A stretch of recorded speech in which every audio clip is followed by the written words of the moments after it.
Hi guys, punta tayo sa Six Senses The Key Thai Restaurant dito sa Perth. So, ito yung kanilang restaurant guys. Pasok tayo. Ito.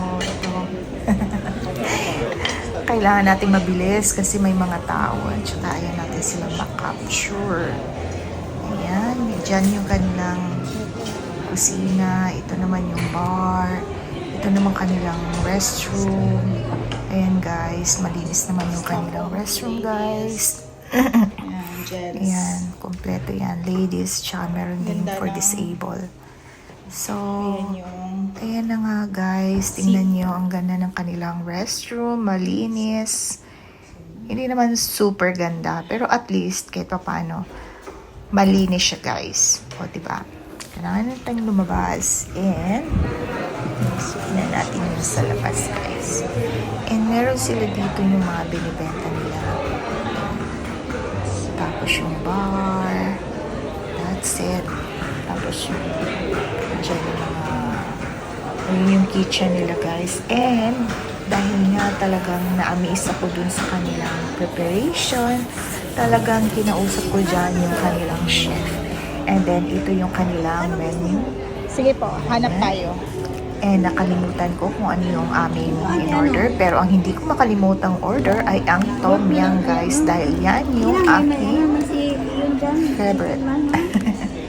Yung Tom Yum. So, yan yung kanilang menu guys. Ang dami. Tapos, ang ganda talaga yung pagka kalagay dun sa plate. Yung plating nila napakaganda. So, alam mo yung ang sarap kainin na ayaw mong kainin kasi masisira yung plating. O, diba? Saglit lang ate. So, ayan na nga guys. Tinitingnan ko.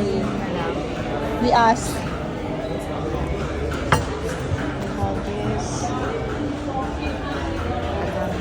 Sparkling champagne lahat. Mga champagne.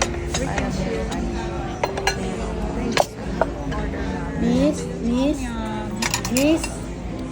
Marami dito yung kanilang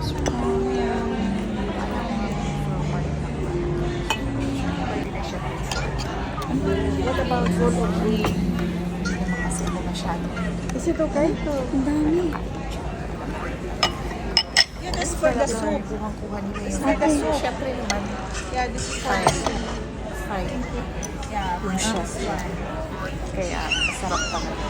Just fine. Authentic fine. sige ka. Ayan pala. Gusto ko yung Tom Yum kasi hindi naman Ang dami-dami pala. Nung pumunta ako ng Cebu, nag-tom yum Tingnan din ko ako. nga. sa kanila. So, malaki yung Yan. Napapansin. Ang sarap talaga niyan guys. Iba talaga pag authentic yung kakailan. Sarap. Si yan si Samon Kongpan. Siya yung chef. So yan ay siya guys. Nagpa-picture talaga ako sa kanya. And ito yung mga kasama ko. Sila ate. Bye for now.